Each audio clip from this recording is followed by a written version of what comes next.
Друзья, всем привет! Пришел сегодня в гараж, и у меня появилась проблема, как зайти в него. Так как у нас сейчас идут полным ходом снега, и замело все в округе. И в гараж у меня получилось зайти с трудом. Зашел в гараж и вспомнил, что у меня нету лопаты. Идти в магазин и покупать какую-то неинтересную лопату у меня нету желания. Имея свободный вечер, решил сделать ее сам. Для изготовления нам понадобится фанера размерами 50 на 50, черенок, но так как черенка у меня нету, я решил его сделать сам. Черенок буду делать из рейки сечением 25 на 40, также нам понадобится доска 25 на 80 и полоса металла на окончании лопаты.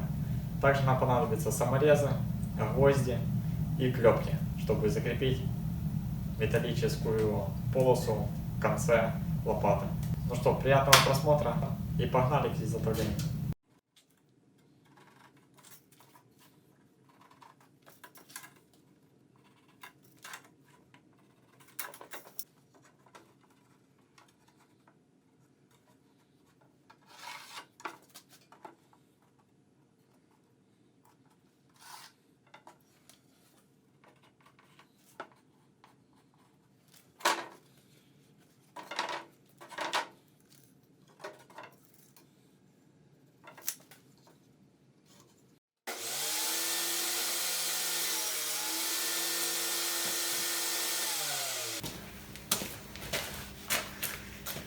Для пропила фанеры нам нужно опустить пильный диск данной циркулярки, чтобы не вырывал волокна древесины.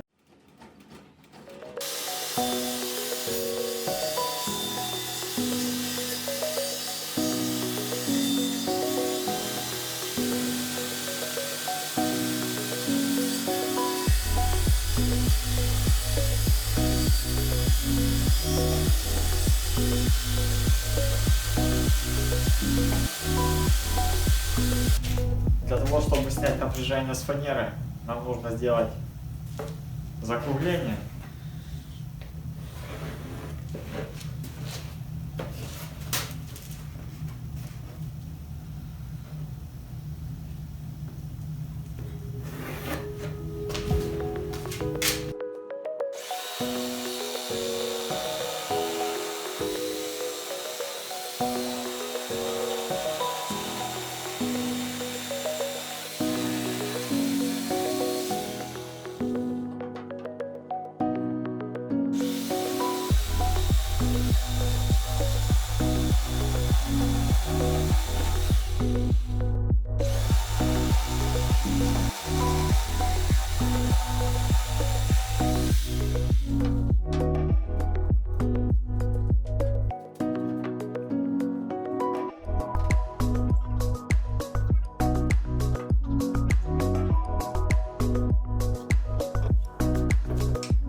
Для придания эстетического вида и защиты древесины от влаги будем использовать морилку цвета тик. Довольно темный цвет.